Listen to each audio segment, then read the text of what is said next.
बिस्मिल्लाहिर्रहमानिर्रहीम। अस्सलाम वालेकुम स्टूडेंट्स। अच्छा जी, आज के लेक्चर में हम डिस्कस करेंगे कि जी सॉल्यूशन स्पेस क्या होती है, ठीक है, of homogeneous system of linear equations. लेकिन सॉल्यूशन स्पेस को डिस्कस करने से पहले हम दो तीन छोटी छोटी चीज़ें डिस्कस कर लेते हैं। एक ये कि जी ये सॉल्यूशन वेक्टर क्या होता है,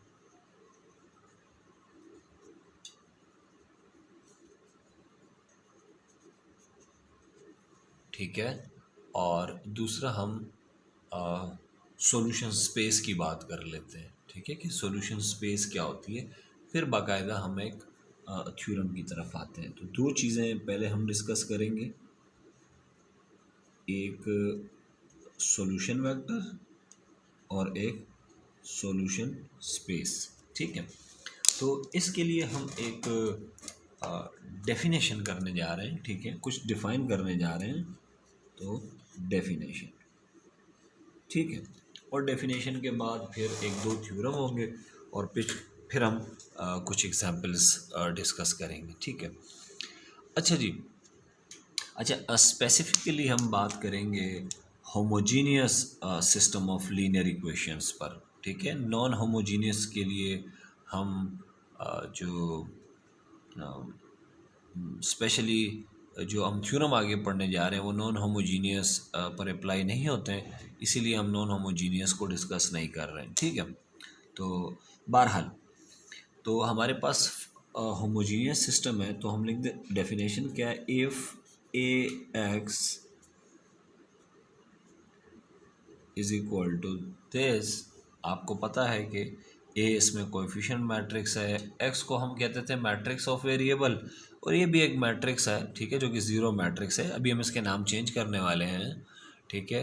if A X is equals to zero is a linear system of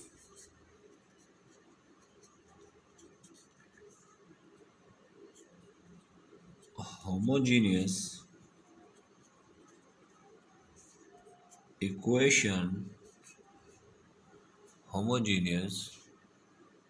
equations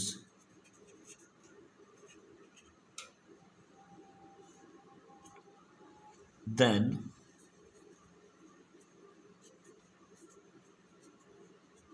every vector, इसको अंडरलाइन कर लेते हैं, हर वेक्टर जिसको हम x से ज़ाहिर कर रहे हैं, दिस, ठीक है, which satisfies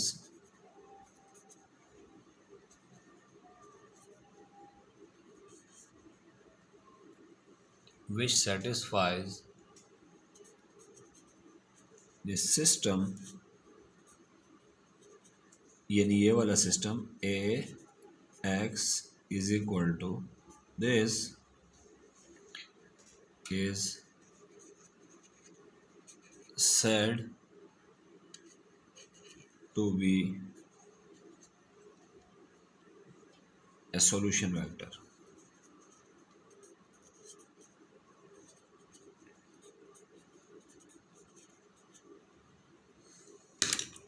सॉल्यूशन वेक्टर, ठीक है।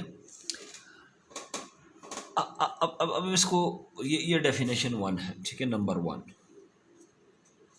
अब इसको समझने के लिए हम एग्जाम्पल्स लेते हैं, ठीक है, क्योंकि हमें एग्जाम्पल से बहुत आसानी के साथ ये चीज़ें समझ आ जाएंगे।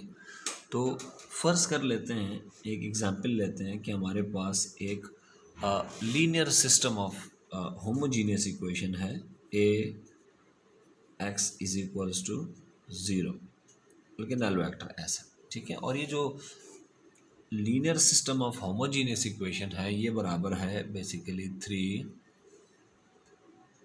15, 11, 1, -3, 1, 1, 2, 3, 11, 8, ये आपका ए है, ठीक है, और x1, x2, x3, x4 ये आपका ये वेक्टर x है इज इक्वल्स टू, और ये नल वेक्टर है। अच्छा, ये हम डिस्कस कर चुके हैं ऑलरेडी जी कि जो linear system of homogeneous equation होता है A X is equals to B जो होती है दिस, इसमें ये कोएफिशिएंट मैट्रिक्स कहलाता है, ठीक है, जिसको हम जनरली ए से रिप्रेजेंट करते हैं, ठीक है, कोएफिशिएंट मैट्रिक्स। इसको हम ये जो x1 x2 x3 x4 जिनकी हम वैल्यू कैलकुलेट करते हैं, ठीक है, क्योंकि ये हमारे अननोन्स हैं क्योंकि ये 3 रोज़ हैं तो 3 इक्वेशंस हैं और 4 अननोन हैं। तो पहली इक्वेशन क्या होगी 3x1 3x2 15x3 11x4 is equal to 0। इस तरह दूसरी और तीसरी 3 इक्वेशंस हैं, 4 अननोन्स हैं। ये जो अननोन है ना x1 x2 x3 x4, इसको बेसिकली हम एक वेक्टर की फॉर्म में लिखते हैं, कॉलम मैट्रिक्स की शक्ल में लिखते हैं। तो जब भी कॉलम मैट्रिक्स होता है बेसिकली वो एक वेक्टर होता है। तो ये एक वेक्टर है हमारे पास x, ठीक है, और ये भी एक कॉलम मैट्रिक्स है तो ये भी एक वेक्टर है, मगर ये ज़ीरो वेक्टर है तो इसे मैं इससे ज़ाहिर करूँगा, ज़ीरो से उसके ऊपर एरो लगा दूंगा। तो जब भी system of homogeneous linear equations का दिया हो, ठीक है, तो उसको लिखने का स्टाइल ये होता है, ठीक है। अब वो तमाम सॉल्यूशंस, क्योंकि आपको ये बात पता है कि जो homogeneous system of linear equation है इसका ट्रिवियल सॉल्यूशन होता है जिसको हम ज़ीरो सॉल्यूशन कहते हैं, which is basically 0 0 0 0 for this system, ठीक है। ये हमेशा एग्जिस्ट करता है, इसको हम ज़ीरो सॉल्यूशन कहते हैं या ट्रिवियल सॉल्यूशन कहते हैं। और नॉन ट्रिवियल सॉल्यूशन जो होते हैं वो बेसिकली इनफाइनाइट होते हैं, ठीक है। इस सिस्टम को अब हम सॉल्व करने जाएंगे। सॉल्व करने का वही तरीका है कि आप ऑगमेंटेड मैट्रिक्स बनाएंगे। ऑगमेंटेड मैट्रिक्स बनाने के बाद आप उसको एशिलॉन फॉर्म में कन्वर्ट करेंगे, और एशिलॉन फॉर्म में कन्वर्ट करने के बाद जो मैट्रिक्स आता है वो मैं यहाँ लिख रहा हूँ, ठीक है, ताकि मैं आपको बता सकूँ कि सॉल्यूशन वेक्टर क्या होता है, ठीक है। अच्छा जी, एशिलॉन फॉर्म में कन्वर्ट करने के बाद आ रहा है 1 0 4 -3 0। हो सकता है आपकी एशिलॉन फॉर्म इससे डिफरेंट आए, क्योंकि मैं डिस्कस कर चुका हूँ आप लोगों से पहले ही कि जो एशिलॉन फॉर्म होती है वो यूनिक नहीं होती है, ठीक है। और ये 0 0 0 0 0 0 ये एशिलॉन फॉर्म, ठीक है। अब हमने क्या करना है, इस एशिलॉन फॉर्म से अगर हम इक्वेशनों को दोबारा रिकवर करें तो ये 1 का मतलब है कि ये x1 का कोएफिशिएंट है, दिस इज़ x1, ये थर्ड नंबर पे 4 ये x3 का कोएफिशिएंट है, ये x4 का कोएफिशिएंट है, इज इक्वल टू 0। ये इक्वेशन तो पूरी 0 हो गई है। अब ये सेकंड पोजीशन पे ये x2 का कोएफिशिएंट है plus x3 plus 2/3 x4 is equal to 0। तो ये दो इक्वेशनों में सिस्टम चला गया है। पहली इक्वेशन 3 थी, एक डिपेंडेंट थी, लिहाजा वो एलिमिनेट हो गई। अच्छा, अब हम क्या करेंगे, इक्वेशनें 2 हैं, आप देख लें 1 2, और अननोन की तादाद ज़्यादा है, तो ऐसी सूरत में हमेशा इनफाइनाइट मेनी सॉल्यूशन आते हैं। अब आपने क्या करना है, कुछ वेरिएबल को फ्री करना है। उमूमन मैं इस तरह बताता हूँ कि ये इक्वेशनें देख लें कितनी है, नंबर ऑफ़ वेरिएबल है 3, इसमें से माइनस करेंगे नंबर ऑफ़ इक्वेशन 2, एक फ्री वेरिएबल आएगा, ठीक है। तो फ्री वेरिएबल का एक और भी फॉर्मूला होता है जिसको हम यूँ लिखते हैं n माइनस रैंक ऑफ ए, ये फॉर्मूला होता है। तो n का मतलब होता है नंबर ऑफ़ अननोन, तो नंबर ऑफ़ अननोन कितने, 1 2 3 4, 4 अननोन, ठीक है। और रैंक इसका जो है वो कितना है, नंबर ऑफ़ नॉन ज़ीरो रोज़ 2 हैं, तो 2 वेरिएबल को फ्री करना पड़ेगा, ठीक है। या हमने 4 लिखना था, ठीक है। तो नंबर ऑफ़ इक्वेशंस जो हैं वो कितनी है, नंबर ऑफ़ अननोन 4 हैं, माइनस, और इसका जो रैंक है, रैंक इसका 2 है, तो 4 - 2 कितना हो गया, 2। तो 2 वेरिएबल को फ्री करना पड़ेगा। एक तरीका तो ये होता है। दूसरा तरीका तो ये होता है कि नंबर ऑफ़ अननोन देखें कितने हैं, x1 x2 x3 x4, 4 unknown हैं, इसमें से माइनस करें, ये कितनी इक्वेशंस हैं, 2, 4 में से 2 गए, 2 वेरिएबल को हम फ्री करेंगे, ठीक है। तो वो 2 वेरिएबल कौन से होंगे, जो इन दोनों के अंदर मौजूद होंगे। तो दोनों के अंदर x3 भी है और x4 भी है, तो इनको हम फ्री कर लेते हैं, ठीक है। तो जब हम इनको फ्री कर लेते हैं तो क्या कहानी आएगी, ठीक है। मैं x3 को कह देता हूँ अल्फ़ा और x4 को कह देता, सॉरी इसको कह देता हूँ अल्फ़ा 1, x4 को कह देता हूँ अल्फ़ा 2, और अल्फ़ा 1 अल्फ़ा 2 जो है ये रियल नंबर है, कोई भी रियल नंबर है, ठीक है। ये हमने इसको फ्री कर दिया, ये कॉन्सेप्ट मैं ऑलरेडी आपको दे चुका हूँ। अच्छा, फ्री करने के बाद इसको हम यहाँ पुट करेंगे इन इक्वेशन में, x1 as it is plus 4 x3 की जगह अल्फ़ा माइनस 3 x4 की जगह अल्फ़ा 2 इज इक्वल टू 0। यहाँ से x1 की वैल्यू आएगी जो कि आएगी 3 अल्फ़ा 2 माइनस 4 अल्फ़ा 1। ये x1 है, ये x4 है, ये x3 है, और यहाँ से हम फाइंड करेंगे अब सेकंड इक्वेशन x2 बराबर होगा x2 प्लस x3 को आपने अल्फ़ा 1 कहा है और x4 को आपने अल्फ़ा 2 का इज इक्वल टू 0। यहाँ से x2 जो आएगा आपके पास वो आएगा माइनस अल्फ़ा 1 और माइनस 2/3 अल्फ़ा 2, ये आपके पास x2 आ। अब ये जो x1 x2 है ये क्या चीज़ है, बेसिकली ये इस सॉल्यूशन वेक्टर के कंपोनेंट्स हैं। तो x आपका क्या बन जाएगा, therefore x is equals to what, x is equals to basically x1, ये रहा x1 x2 x3 x4। x1 की वैल्यू कितनी है जी, ये रहा 3 अल्फ़ा 2 माइनस 4 अल्फ़ा 1, ठीक है। अच्छा जी, और ये अल्फ़ा 2 है, सॉरी x2 है, माइनस 2/3 अल्फ़ा 2, अल्फ़ा x3 कितना है अल्फ़ा 1 और ये अल्फ़ा 2। ये आपका एक सॉल्यूशन वेक्टर आ गया, मगर ये एक सॉल्यूशन वेक्टर नहीं है, इसमें आप अल्फ़ा 1 की वैल्यू ले लें 1, अल्फ़ा 2 की वैल्यू आप ले लें 2, ठीक है। सपोज कर लेते हैं, क्योंकि x1 और अल्फ़ा 1 और अल्फ़ा 2 के बारे में हमने क्या कहा है कि कोई भी रियल नंबर है, तो जो x है वो क्या बनेगा, ठीक है, क्योंकि ये इन्फिनिट मैनी सॉल्यूशंस हैं, ठीक है, ये एक सॉल्यूशन नहीं है, तो हम इसमें से एक सॉल्यूशन निकालते हैं, ठीक है। When alpha 1 is 1 and alpha 2 is 2, in that case alpha 1 की जगह हम रखेंगे 1 और अल्फ़ा 2 की जगह 2, तो 3 इंटू 2 6 माइनस 4 2, अल्फ़ा 1 की जगह 1 और यहाँ रखेंगे 2 2 से कैंसिल हो जाएगा, ये हो जाएगा -1 और माइनस यूँ 2/3 सॉरी डॉट 2, ये हो जाएगा, और नीचे रखेंगे 1 और 2, तो x क्या आ जाएगा, x आपके पास आ जाएगा 2 माइनस 3 माइनस 4/3 1 और 2। इसको अगर हम सिंप्लीफाई करेंगे तो ये आएगा 2 और ये माइनस 7/3 1 2। अब मैं अल्फ़ा 1 और अल्फ़ा 2 की वैल्यू चेंज करूँगा तो एक और सॉल्यूशन आ जाएगा, फिर मैं अल्फ़ा 1 और अल्फ़ा 2, क्योंकि अल्फ़ा 1 और alpha 2 belongs to real number है, तो इन्फिनिट मैनी सॉल्यूशन आएंगे। ये जो सॉल्यूशन आया है आपके पास x दिस, इसको मैं कहूँगा सॉल्यूशन वेक्टर, और ये जो सॉल्यूशन वेक्टर है ये आप देख रहे हैं कि ये इन्फिनिट मैनी है, ठीक है।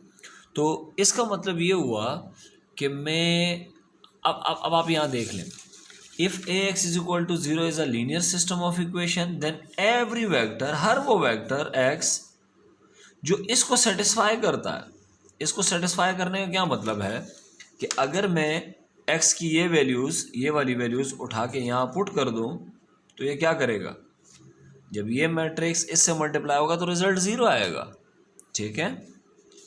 तो हर उस वेक्टर को हम कहेंगे सॉल्यूशन वेक्टर, और ये सॉल्यूशन वेक्टर तादाद में कितने हैं, ये सॉल्यूशन वेक्टर तादाद में इन्फिनिट मैनी है, बहुत ज़्यादा है ये, ठीक है। ये एक तो है नहीं, ठीक है, कि हम कहेंगे ये एक वेक्टर है, तो ये तो बहुत ज़्यादा है।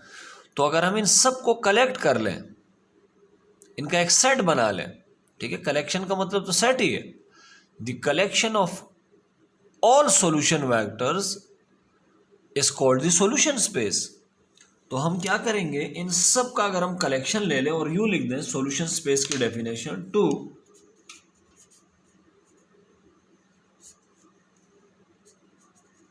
The collection of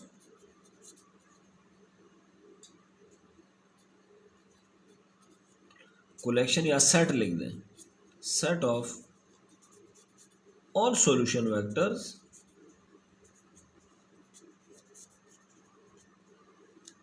is called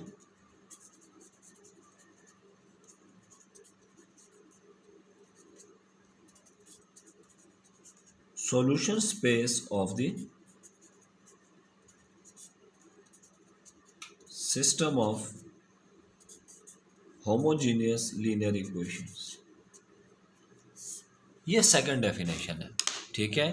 तो यहाँ देख लें, हमारे पास एक सिस्टम ऑफ होमोजीनियस इक्वेशन है, ये रहा सिस्टम ऑफ होमोजीनियस इक्वेशन।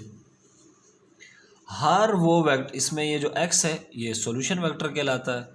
हर वो वेक्टर जो इसको सेटिस्फाई करेगा ax is equal to 0 vector, यानी हर वो वेक्टर जिसके साथ अगर मैं a उसके साथ मल्टीप्लाई करता हूँ और उसका रिजल्ट 0 वेक्टर आता है, उस वेक्टर को मैं सॉल्यूशन वेक्टर कहूँगा।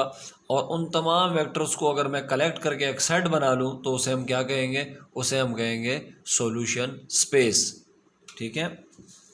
अच्छा जी, तो ये तो बात हो गई solution space of homogeneous system of linear equation. अब एक बात और याद रख लें, जो होमोजीनियस इक्वेशन है ना, इसमें दो पॉसिबिलिटीज़ हो सकती हैं। ऐसा हो सकता है कि नॉन ट्रिवियल सॉल्यूशन एग्जिस्ट करे,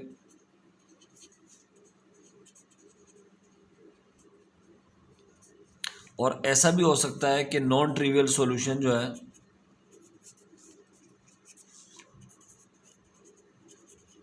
डज नॉट एग्जिस्ट। अच्छा, अगर नॉन ट्रिवियल सॉल्यूशन एग्जिस्ट कर गया तो इसका मतलब है कि इनफाइनाइट मेनी सॉल्यूशंस होंगे, ठीक है, यानी इनफाइनाइट मेनी सॉल्यूशन वेक्टर्स होंगे। और वो सॉल्यूशन वेक्टर्स को अगर मैं कलेक्ट कर के एक सेट बना लूँ उनका, तो उसे हम कहेंगे, उस सेट को बेसिकली हम कहेंगे सॉल्यूशन स्पेस, और उसके अंदर इनफाइनाइट मेनी वेक्टर्स पड़े होंगे। लेकिन अगर नॉन ट्रिवियल सॉल्यूशन एग्जिस्ट नहीं करता तो फिर आपको पता है एक सॉल्यूशन तो हमेशा एग्जिस्ट करता है जिसको हम कहते हैं ट्रिवियल सॉल्यूशन, ये वाला, ये तो हमेशा एग्जिस्ट करता है। तो फिर जो हमारा वेक्टर होगा सॉल्यूशन वेक्टर, वो सिर्फ एक ही होगा और वो नल वेक्टर होगा। और हमारी जो सॉल्यूशन स्पेस होगी उसमें सिर्फ ये एक ही वेक्टर पड़ा होगा, ठीक है। तो ये चीज़ें आपने याद रखनी है।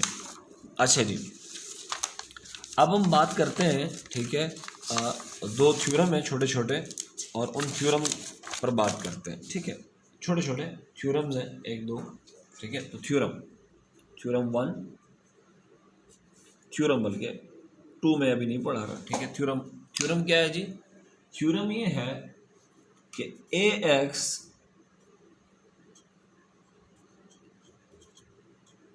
Is equal to null vector is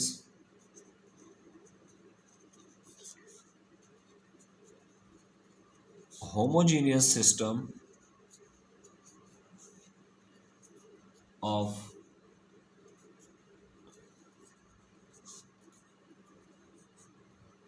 linear equations with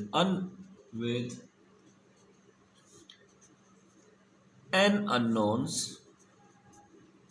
यानी इसमें अननोन कितने n, ठीक है, ये बहुत इंपॉर्टेंट है कि अननोन कितने n है। n कुछ भी हो सकता है, 2 भी हो, 3 4 5 कितने भी, ठीक है, n अननोन। तो हमने सबसे पहले लेट किया कि late ax is equals to 0 is a homogeneous system of linear equation with n unknowns. The solution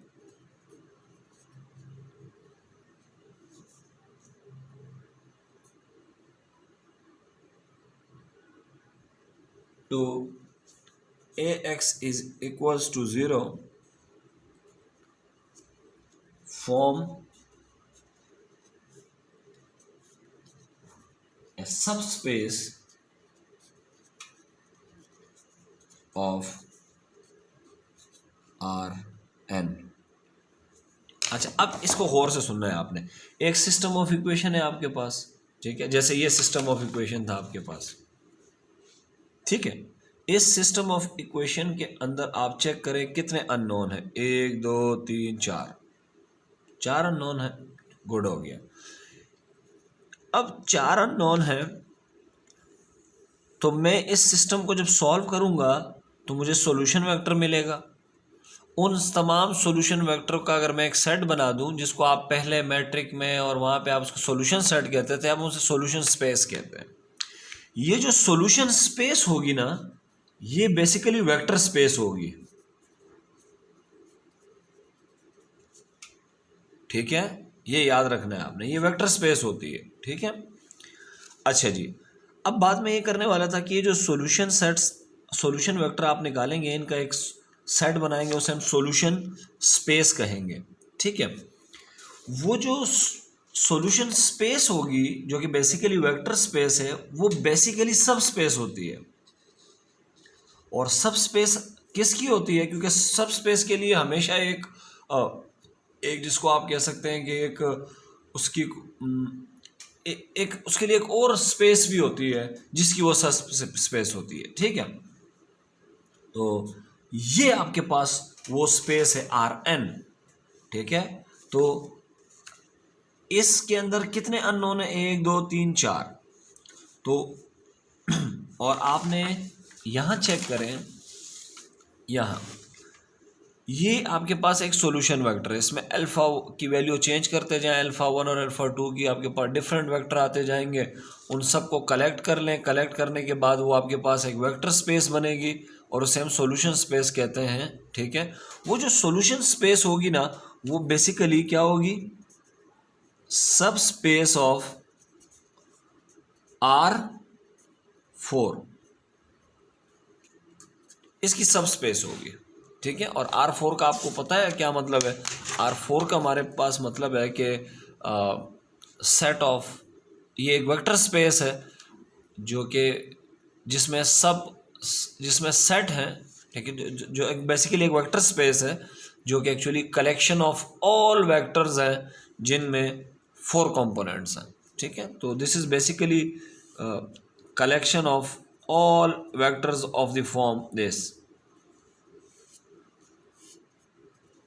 ठीक है, जिनके 4 कंपोनेंट्स होते हैं। तो ये हम डिस्कस कर चुके हैं ऑलरेडी। तो बहरहाल ये थ्योरम आपसे ये कह रहा है कि अगर एक system of linear homogeneous equation है, उसके अंदर n अननोन्स हैं, तो वो जो सॉल्यूशन स्पेस बनेगी वो बेसिकली सब स्पेस होगी। और सब स्पेस किसकी होगी? Rn की, ठीक है। अगर 3 अननोन होंगे तो R3 की सब स्पेस होगी, अगर 4 अननोन होंगे तो R4 की सब स्पेस होगी, और अगर 5 अननोन होंगे तो R5 की सब स्पेस होगी, ठीक है। अब चूंकि वो सब स्पेस होगी, तो जब सब स्पेस होगी तो उसके बेसिस भी होंगे, और जो उसको बेसिकली जनरेट हम उसे कर उसको, वो जो बेसिस होंगे वो बेसिकली वेक्टर्स होंगे जो इस सब स्पेस को स्पेन कर रहे होंगे, और वो लीनियरली इंडिपेंडेंट होंगे, और डेफिनेटली इस सब स्पेस की जो है कोई ना कोई डायमेंशन भी होगी, ठीक है। तो एक और थ्योरम, ठीक है, एक और थ्योरम क्या है, ठीक है जी,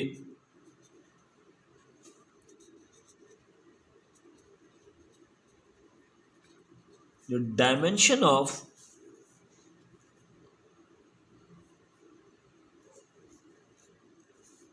दिस सब स्पेस, ठीक है, जिसको हम सॉल्यूशन स्पेस कहते हैं बेसिकली, जो dimension of solution space of AX is equals to null vector is this n minus R of A, जिसमें n क्या चीज है? नंबर ऑफ अननोन्स, और ये R क्या चीज है जी? ये जो RA लिखा हुआ है पूरा, इसका मतलब होता है रैंक ऑफ A, ठीक है। तो आपने क्या किया, गौर से सुनिएगा, ये आपके पास एक system of homogeneous linear equations का एक सिस्टम है, AX इज इक्वल टू 0। आपने इसको ऑगमेंटेड मैट्रिक्स को, आपने बेसिकली इस A को एशिलॉन फॉर्म में कन्वर्ट किया। एशिलॉन फॉर्म में कन्वर्ट करने के बाद आप चेक करें आपका रैंक कितना है। रैंक का मतलब होता है नॉन जीरो रोज की तादाद इन एशिलॉन फॉर्म, 1 और 2। तो RA आपके पास कितना आया है? Rank of A is equal to 2। और नंबर ऑफ अननोन कितने हैं? नंबर ऑफ अननोन है 4। तो इन दोनों का डिफरेंस निकालें, 4 माइनस 2 इज 2। ये जो 2 है this is called what, this is called the dimension of solution space, ठीक है। और इसको हम यूं लिखते हैं, ठीक है, DIM dimension of solution space किसके बराबर होगा जी, rank sorry number of unknowns minus rank of A. अच्छा, ये तो छोटी छोटी डेफिनेशंस थी जो हमने कर ली है। हमने ये भी देख लिया कि सॉल्यूशन वेक्टर का क्या मतलब होता है, सॉल्यूशन स्पेस क्या होती है। स्पेशली हमने 2 थ्योरम भी देख लिए, ठीक है, कि जो सॉल्यूशन स्पेस होती है वो सब स्पेस होती है, और वो किसकी सब स्पेस होती है डिपेंड करता है नंबर ऑफ अननोन्स पे। अगर नंबर ऑफ अननोन 3 है तो वो सब स्पेस होगी R3 की, अगर नंबर ऑफ अननोन 4 है तो वो सब स्पेस होगी R4 की, ठीक है। और फिर हमने डायमेंशन की भी बात की, उसके लिए हमने एक फॉर्मूला भी देख लिया है, ठीक है। अब हम बात करते हैं जी, एक एग्जाम्पल है, एक एग्जाम्पल लेते हैं। इस एग्जाम्पल में हम क्या करते हैं, ठीक है, हम देखेंगे कि किस तरह से हम बेसिस निकालते हैं और किस तरह से हम बेसिस के अलावा एक और चीज़ होती है डायमेंशंस, हम किस तरह से फाइंड करेंगे, ठीक है। तो ये चीज़ हम देखते हैं कि how to find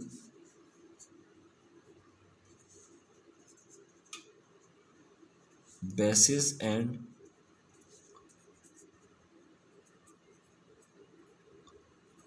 dimension of solution space, ठीक है। तो ये कोई मुश्किल काम नहीं है, बहुत आसानी के साथ हम फाइंड कर सकते हैं ये। तो हम एक एग्जाम्पल ले लेते हैं, ठीक है, और वहाँ से हम स्टार्ट करते हैं, ठीक है। एग्जाम्पल क्या है कि x1 plus 2x2 plus 2x3 plus 3x4 is equal to 0। ये एक होमोजीनियस इक्वेशन है। दूसरी होमोजीनियस इक्वेशन है 3x1 6x2 प्लस 7x3 और plus 5x4 is equal to 0। ये हमारे पास सिस्टम ऑफ होमोजीनियस इक्वेशन है। हम इसे यूँ भी लिख सकते हैं, a into x is equal to null vector. कैसे लिख सकते हैं, a क्या होगा हमारे पास, एक कोएफिशिएंट मैट्रिक्स होता है 1 2, इसमें हम कोएफिशिएंट्स लिखते हैं 2 3 और ये होगा 3 6 7 5। ये x आपके पास होता है सॉल्यूशन वेक्टर, ठीक है, ये a है, यहाँ हम लिखते हैं सॉल्यूशन वेक्टर जो कि अननोन होता है, ठीक है। इस वक्त तो ये अननोन है, ये तो हमें मालूम नहीं है ये तो, ठीक है। और वो क्या होता है, ये जो x1 x2 x3 जो अननोन्स हैं ये इसके कंपोनेंट्स होते हैं x3 x4, और इज इक्वल टू के उस तरफ एक नल वेक्टर होता है। अच्छा, ये नल वेक्टर जो होता है इसमें इतने ही कंपोनेंट होते हैं जितने के इस सॉल्यूशन, ये 4 हैं इसमें तो इसमें भी 4 होंगे, यस, ठीक है। अब हमारा काम क्या है, अब हमारा काम ये है कि अगर हमें ये होमोजीनियस सिस्टम है, ठीक है, homogeneous system of linear equation है, हमें अच्छा अब सॉल्यूशन स्पेस का क्या मतलब होगा एक दफ़ा फिर देख लें।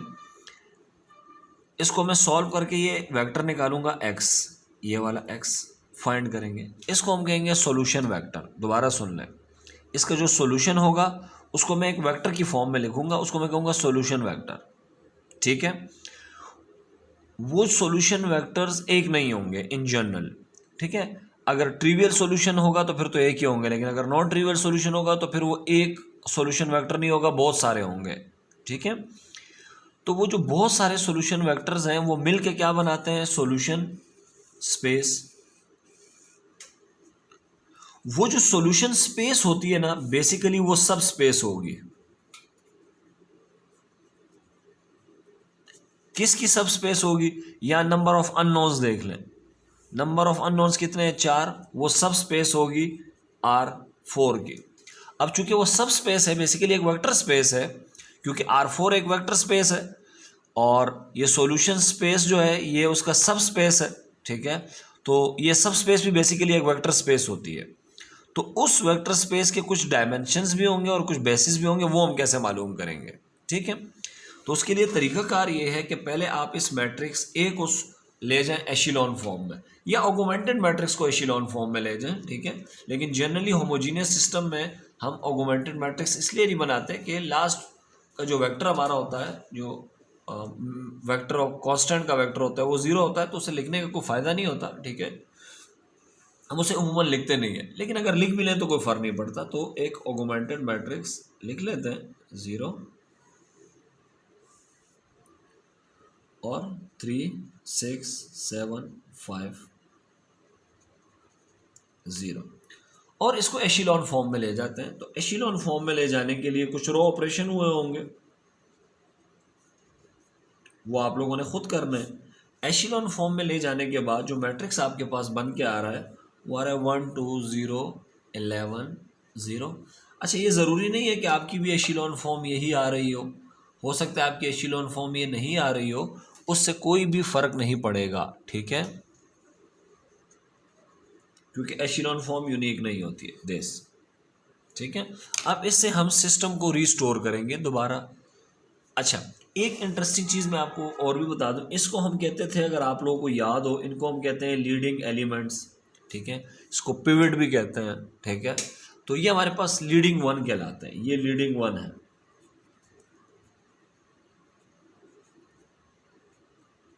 या इसको हम पिवट भी कहते हैं, ठीक है। ये भी पिवट है,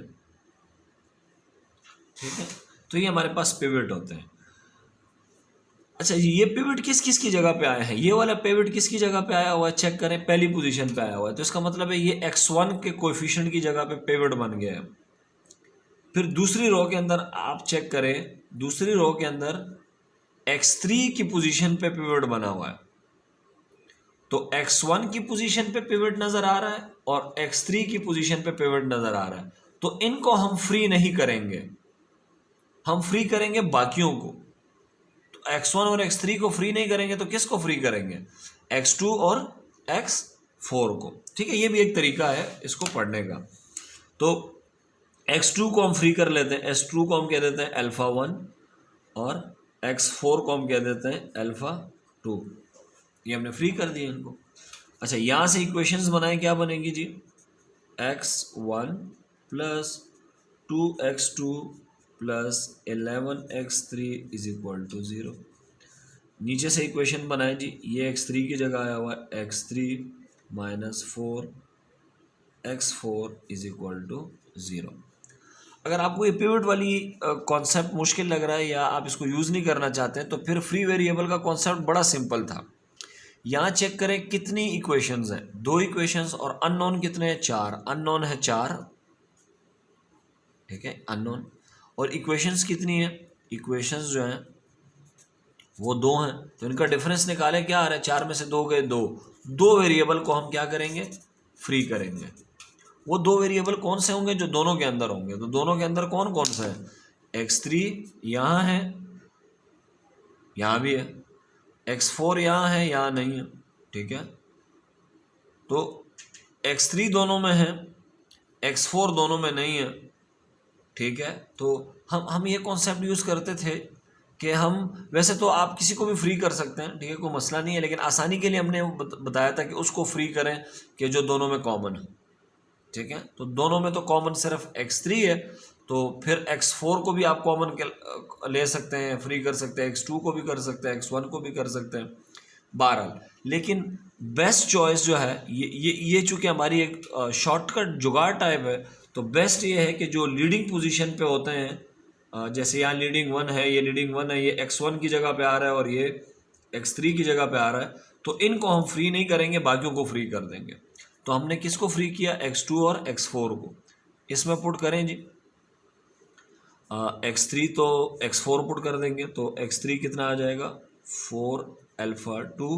यहाँ से निकालेंगे जी हम x1 प्लस एक्स टू कितना है जी, ये रहा अल्फ़ा 1, ये रहा x2।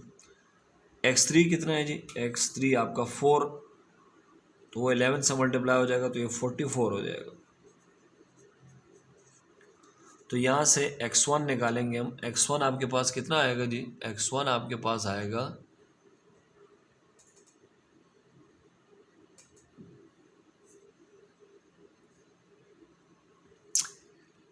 x4 को हमने फ्री कर दिया है, ये इक्वेशंस ठीक हैं। 11 t x1, x3 कितना है जी, x3 है 40, तो ये x3 नहीं है, ये x4 है, ठीक है, ये x4 है, सॉरी, ठीक है। तो वो कॉन्सेप्ट भी ठीक है, दोनों में देखें x3 और x4 कॉमन है, तो x4 कॉमन है, x3 तो नहीं है, ठीक है। बहरहाल वो कॉमन वाले कॉन्सेप्ट को आप लोग छोड़ दें। बहरहाल x1 आपके पास यहाँ पर अब आएगा x4 है जी, ये 11 आएगा, 11 x2, ठीक है, अल्फ़ा 2। यहाँ से x1 की जो वैल्यू आएगी वो आएगी -2 अल्फ़ा 1 और -11 अल्फ़ा 2। ये थोड़ी सी यहाँ पे गड़बड़ हुई थी, ठीक है, परेशान नहीं होना है। ये 11 मुझे x4 लिखना था, मैंने x3 लिख लिया था, ठीक है। तो बहरहाल ये x3 की वैल्यू आ गई है, ये x4 की वैल्यू आ गई है, ये x2 की और ये x1 की। तो जब इनकी वैल्यू आ गई है तो इनको हम पुट कर, तो इसका मतलब है हमारे पास वेक्टर आ गया हमारे पास। देयर सिंस हमारा जो सॉल्यूशन वेक्टर है वो किसके बराबर है, x1 x2 x3 x4 के बराबर है। ये पुट कर देते हैं वैल्यूज़। x1 की वैल्यू आई है -2 अल्फ़ा 1 -11 अल्फ़ा 2, और x2 की वैल्यू आई है अल्फ़ा 1, x3 की वैल्यू आ रही है 4 अल्फ़ा 2 और x4 की वैल्यू आ रही है जस्ट अल्फ़ा 2। अब आपने क्या करना है, ये जो है जो आपके पास सॉल्यूशन आया है x, इसको मैं एक और फॉर्म में लिखता हूँ, ठीक है। और देखिए मैं इसे कैसे लिख सकता हूँ, x can be written as, ये मैंने आपको क्लास में भी बताया था कि कैसे लिख सकते हैं आप। इसमें सिर्फ जो अल्फ़ा 1, जैसे अगर मैं इसको दो वेक्टरों में, दो फ्री वेरिएबल हैं तो इसको मैं दो वेक्टरों में डिवाइड करूंगा। अगर 3 वेरिएबल, जैसे इसमें फ्री वेरिएबल कितने हैं, 2, एक x2 और एक x4, 2 फ्री वेरिएबल हैं। तो हम इस सॉल्यूशन वेक्टर को, ये जो सॉल्यूशन वेक्टर है मेरा, ये सॉल्यूशन वेक्टर, इसको दो वेक्टर में डिवाइड करेंगे। तो यहाँ पे ये बात लिख लो, since we have 2 free variables, therefore we will break solution vector into 2 vectors, ठीक है। अच्छा, वो 2 वेक्टर्स कैसे होंगे, गौर से सुनिएगा। अच्छा, पहले वेक्टर के बाहर आपने लिखना है अल्फ़ा 1, ठीक है, और दूसरे वेक्टर के बाहर आपने लिखना है अल्फ़ा 2, क्योंकि 2 फ्री वेरिएबल थे, एक के पीछे आप अल्फ़ा 1 लिख दें, एक के अल्फ़ा 2 लिख दें, ठीक है। अब आपने यहाँ क्या लिखना है इस वेक्टर में, अच्छा इस वेक्टर पे आपने यहाँ लिखना है क्या, इसको देखें, क्या इसमें अल्फ़ा 1 है, जी है। अल्फ़ा 1 का कोएफिशिएंट क्या है, -2, तो मैं लिखूंगा -2। अल्फ़ा 1 का यहाँ कोएफिशिएंट क्या है, 1, तो मैं यहाँ लिखूंगा 1। यहाँ अल्फ़ा 1 नहीं है तो यहाँ मैं लिखूंगा 0 और यहाँ भी लिखूंगा 0। यानी आपने पहला वेक्टर कैसे लिखना है, अल्फ़ा 1 बाहर, और इसमें जहाँ जहाँ अल्फ़ा 1 है उनके कोएफिशिएंट लिखने हैं और अल्फ़ा 2 की जगह 0 लिखना है, ठीक है। अब मैं यहाँ अल्फ़ा 2 लिखने जा रहा हूँ। अल्फ़ा 2 कैसे लिखेंगे, आसान बात, इसमें अल्फ़ा 1 0 पुट कर दें, ये आसान तरीका है। तो अल्फ़ा 1 0 पुट कर दूंगा, या क्या बन जाएगा, -11। अल्फ़ा 2 हम बाहर कॉमन निकाल चुके हैं, यहाँ अल्फ़ा 1 0, ये बन जाएगा 4, ये बन जाएगा क्या, दिस 1। तो हमने क्या किया, दोबारा देख लें, इस सॉल्यूशन वेक्टर को दो वेक्टर में डिवाइड कर रहे हैं। अगर आपको ये तरीका अच्छा नहीं लग रहा तो और आप ये देख लें, इस तरह से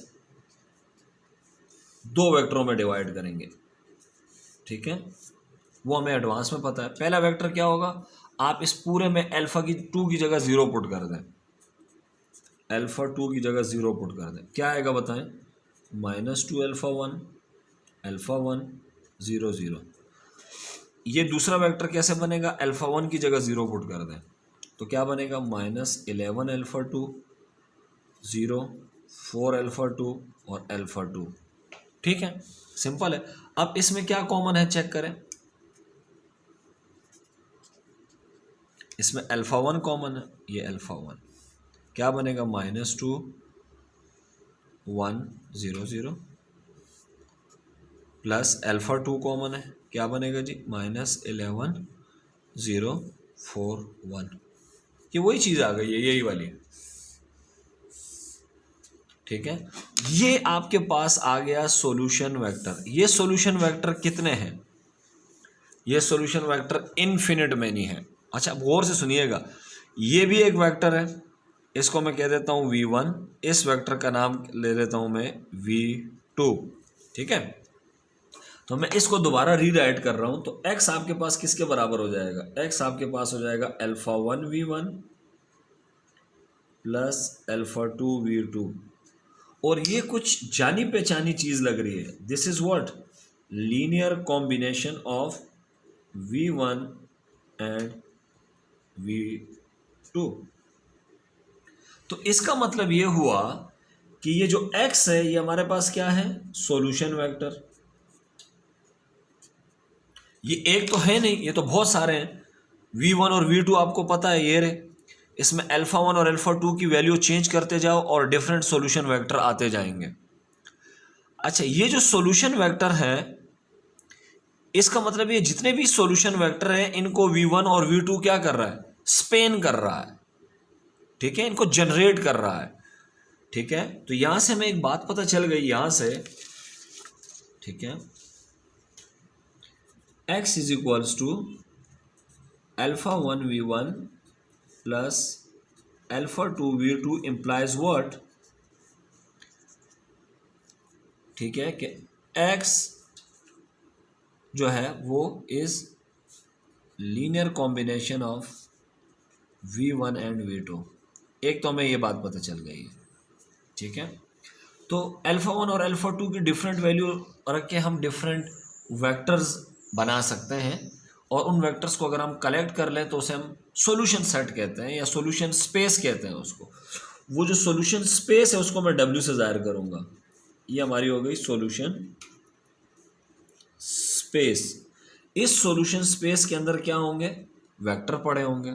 ठीक है, वो वेक्टर कौन से होंगे, वो वेक्टर ये x वेक्टर होगा, और वो वेक्टर किसके बराबर है, ये रहा।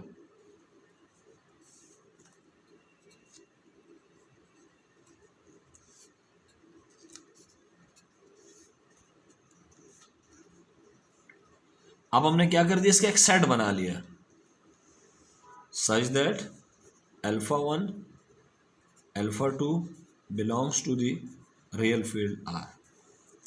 तो पहले मेरे पास सॉल्यूशन वेक्टर था, अब मैंने उस सॉल्यूशन वेक्टर को एक सेट के अंदर लिख दिया है। ठीक है, और जब उसको सेट के अंदर लिख दिया तो ये सॉल्यूशन स्पेस आपके पास आ गई। ठीक है, ये जो वेक्टर v1 और v2 है इनकी खुसूसियात हैं। ठीक है, v1, अब देखिए ना, आप अल्फा 1 और अल्फा 2 की डिफरेंट वैल्यू रखते जाएं, इस सेट के अंदर ये सेट बनता जाएगा। मैं अल्फा 1 की जगह 1 रखता हूँ, यहाँ भी 1 रखता हूँ, तो एक वेक्टर आ जाएगा, वो इस सेट के अंदर होगा। फिर अल्फा 1 अल्फा 2 की दूसरी वैल्यू रखूँगा, एक और वेक्टर आएगा, वो भी इस सेट के अंदर होगा। तो ये जो सेट बनेगा वो उसके अंदर डिफरेंट सॉल्यूशन मौजूद होंगे, और वो जो डिफरेंट सॉल्यूशन आ रहे हैं वो कैसे आ रहे हैं, v1 और v2 के लीनियर कॉम्बिनेशन से आ रहे हैं। तो इसका मतलब ये हुआ कि ये जो w है, जो कि एक्चुअली सॉल्यूशन स्पेस है, ये स्पेन जनरेट हो रही है किस से, v1 और v2 से। या आप इसको यूं कह सकते हैं कि ये जो w है इसको स्पेन कर रहा है कौन, ये दो वेक्टर्स।